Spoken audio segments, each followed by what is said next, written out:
nato kanang purpose or sense of purpose. Siguro karon tak na maka ingon kasi mo kagalingon nga di na namo na kailangan kay perfect na mong life. No? Kaya na mo sa mong tanan. But I tell you, no, the book of Matthew chapter 4 verse 4 nagaingon, man cannot live by bread alone but by the word of God. Amen. Money cannot guarantee, position cannot guarantee that you will have a happy life. I tell you. No? Kasi na ay mga daghan, mga pamilya karon, na silang kayamanan, na silang posisyon. But why some of them committed suicide? But why some of them, ang pamilya guba gihapon? It's because no, the sense of purpose in life was not established in the presence of God.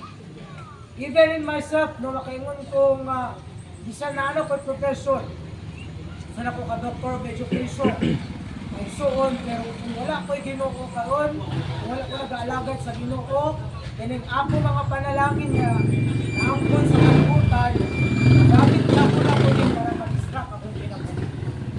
Because no, many people, the honorables are in the Congress. Pero nga nung naman nga po corruption. It is because ang position, ang money, ang intellect sa tao cannot guarantee to have a peaceful life. Ano man? Because most of us, kabalo ta ka na Ginoo. Kabalo na siguro ta tanan ka na Ginoo. Amen. Okay. But how about our connection to God? Sometimes, makaingon ta nga sa nabubulan ay wali-wali naman na sila nila, no? Pero maigsuon, kanang mo ginabuhat is for us to be connected to Christ. Because sometimes we just know that there is God, but we have no actually connection to God. Mukunik lang ta sa Ginoo kung naatay kailangan. Mga na-usay ka matuuran. Oh, kung makaingon ta na Ginoo, kumusta atong pagbasa sa Biblia? Hinlo pa ba sa hinlo? No? Kay wagid ablihan. Pero ang cellphone kanunay mablihan. Yun ana ang kamatuoran nato. Because sometimes maigsuon in reality kani magwatong kinabuhi, no? Motuo lang ta Ginoo pag naana ta sa mga kahintang nga marisol. Munawag lang ta sa Ginoo kung naana ta sa ospital. Pero kung wala sa ospital, ano ang ginagawa natin?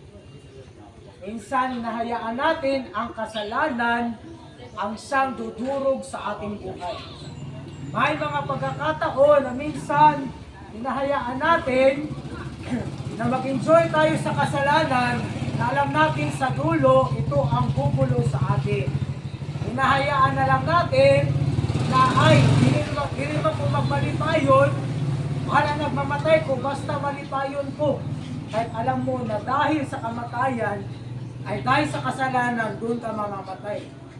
Maraming kabataan sa ngayon, no, namamatay ng maaga dahil nagda-drive ng lasing. Nagda-drug race. Alam nila na mali yun. Pero dahil inahayaan nila, no, nagawin yun dahil alam nila ay malipayon mo pa ani. No, but it was not set in the right path. Inuna ang atong kinabuhi so far. We are become victims of the influence of Satan. Sinabi kanina ng kapatid namin na dili nato makita ang yawa, but we can see the form of Satan's work sa atong kinabuhi.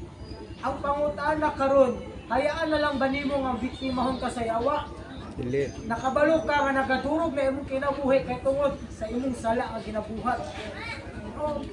Ang book of Romans 3:23 nag-iingon, for all have sinned and fall short in the glory of God. But the gift of life, but the gift of God is life. Pero wala ka ginagawa sa inyo, gusto sa Ginoo, kaya imong kinabuhi, mag-end up na makasasala ka.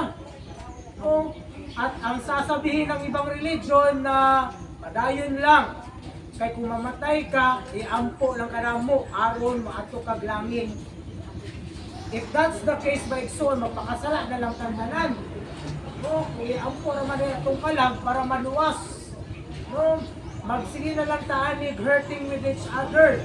Kay, ano ba ginang nature sa tao? No, magpatay na lang ta kay natay kaligot-got sa isa ato lang pusilon. Kay pag human anak kung mamatay pud ta yampo raman ta no balangit ta. It's not the principle. Mga igsoon, do not be deceived of that principle. Because ang ginaingon sa Ginoong Diyos, mga igsoon, the salvation comes from God alone. Amen. Okay, your destination or your decision today will determine your destination of tomorrow. Ang pangutana karon igsoon, if God is knocking the door of your heart, if niya sa imong kinabuhi, undangan na, allow me to rule over your life.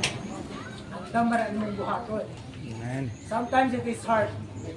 New Year karon, ang pangutana usay mong New Year's resolution. Ikapila na nimo nga New Year's resolution, nabagko ba gid imong life? No, dili no, usay lisod kaayo ang kabaguan. Because change really comes from God alone. Just like ang among kinabuhi before.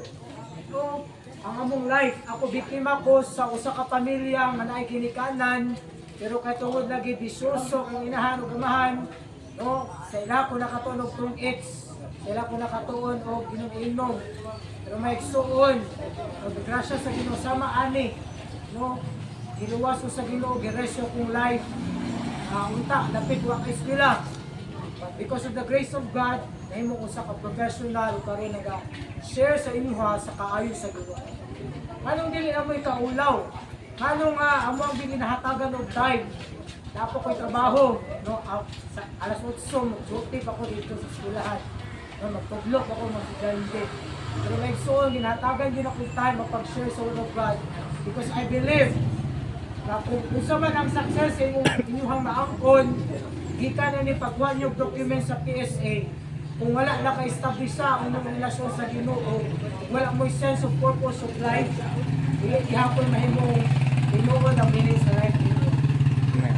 If your life is not established in the presence of God, pwede mong biktimahon sa yawa. Or pwede kang biktimahon sa yawa. Makaingon ka nga, dili na kumadalaan ng mga tentasyon. Hoy, atik, no? Atik na. No? Because ang tao, they are composite of flesh. No? Unod. No? Usahay, dili kayo na itong makaya, no? Nga, di ka mo kaon sa kadlaw. No? Because we are in flesh. Yung ana, ang nature sa tao. But if you have God in your life, mga igsoon, there is a kind of spirit that will manifest in your life. Makaingon ka, tama. Sama sa muang. How our life was changed. Our life was changed is because of the Spirit of the Lord that is gathering in our lives. Kumbaga, nag-abot sa mong kinabuhi. Ang among kinabuhi ito una, karon may iso din mo makaingon, perfect like me, kaya namin sa church, no? Naagya po may mga imperfections sa life, pero different lang kani atong karon. Kaya karon, kung na yung mga tentasyon, we are having the resistance. Pero itong una, nga wala pa Espiritu sa Ginoo, amo pang ipahambog, amo sala. Kagahapon, grabe ang checks amo ang natina. Di makabuok sa kadlaw. Grabe ang amo ang nainom nga beer katong niagi kadlaw, tagtulo ka case. No? Utang itong tanan. Pero maigsoon, karon nga namin sa Ginoong Diyos, when there is temptation, there is resistance. Ginaremind mi sa Ginoo, wala na imong buhaton. Kung buhaton na nimo, yun ani ang mahitabo sa imong kinabuhi. Pag-uba imong pamilya, mawad-an kag asawa, mawad-an kag anak, magkasakit ka kung imo nang buhaton. Yun ana ang life now. Naanay knowledge about sin, naanay kahadlok sa pagbuhat ug sala. But before, wa gyud kahadlok. No, amo pang ipahambog. O wala ni mahadlok mamatay bisan sa pagpakasala. Because walay healing sa spirit sa Ginoo. Karon tag knowledge so on the main purpose nganong among kinabuhat is for you to have a transformed life. Malahi atong perspective sa kinabuhi. Kung natin mga panalangin, magamit pa nato ni para isa kaayo sa tong kinabuhi. Dili para sa uban. No? Usahay mag-jealous ta. Alam, kuyawa silang balayo, dako kayo. Daghan kay mga sakyanan. Ang tinuod ay sa drug lord. No? Kinaugmaan, pinarel kasi drug lord. Yun ang katotohanan. Sometimes, no, atong sense of purpose of life, we are very busy preparing our future. How about our future after death? Kumusta? Ako mas estudyante, every time that we have discussion, mga estudyante, kung mag-write mo sa kalibutan, wala mo'y relasyon sa Ginoo, mahimo gyapon mong tatlungon sa kalibutan. Ano man? No? There is no Spirit of God dealing sa kinabuhi. Tanawa karon, sulit na po. Ang pagpatay, dali na lang tayo. Kasi, hyper.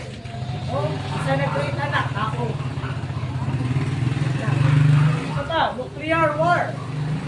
Yung anak karon kalista. That is why my igsuon, makipangalanak karon. No? The book declares, what a prophet of man, he gains the whole world, but he loses his own soul. Kung nagatuo ka nga naay kalag, nakay kalag, that after ka mamatay, matubang ka sa presensya sa Ginoo, kumusta? Ready ba ka matubang sa Ginoo? Kumusta? Kung mamatay ka ugma, huwag matay na sayon kung ano sa kamamatay. Kaya kung nasayon lang ka kung ano sa kamamatay, alam pa anong gagawin ng tao. Magpapakabuti siya. Wala siyang gagawin. No? Para ma-secure lang yung pinabuhi. No? Kung ano ka, mamatay na ko. Ay, magpakabutan ko para maato ko langit. Pero no one knows when the death comes. Marig soon, if you will die tomorrow, are you prepared? Kung nagatuo ka, anay ka kalag, mahadlok ka, kamo atog impyerno, kung wak mo din gusto mo atog impyerno, then what is your decision today? Are you willing to accept Christ? To deny the sin and to let God rule over your life? Or magpadayon lang ka sa imong pagpakasala? No, panarin mo ang buo nimo para malangit ka. So on, the Bible declares the truth that a man will die once and after that is judged. Wala karon tatna among gina-offer sa inyo ha ang kaluwasan na gikan sa Ginoo. Do not let this chance maigsuon will pass. Wala changes sa tubo sa mga kinabuhi. Sometimes, pinapatigas natin ang ating sarili dahil alam natin na may religion tayo. But it's not. The purpose that we are preaching the Word of God is for us to establish our relationship to God. If your religion doesn't change you, that's the proof that religion cannot save you. It is us and it is God. Gikan sa Ginoo ang makabago sa kinabuhi. So that is why kanutat natin kung maglangan tanan na nagatuo na kay Ginoo. Kung padawaton bata ka sa Ginoo karutak na dili ba nimo ikaulog si Jesus? Amen. Dili ba nimo pagahion nimo kasing-kasing? Oh, padawaton ka sa Ginoo karon. Believe that there is God. And it's time that we have to connect our life to God. Wala ko kabalo, no? Kabalo, kasi, no? Imong anak, no? Ganito sa yawa, proses sa yawa. Kung ba na kung anak ko, yung anong badungan mo kaini? Kung ba na kung banang, anong dili mo sumundang sa ingin ang buhat? No? Problema siya ko sa kong asawa ba? Ano, inani man eh. No? There is a God. What's the God? It's Jesus Christ. Life, the family that was wasted. But thank you to God now is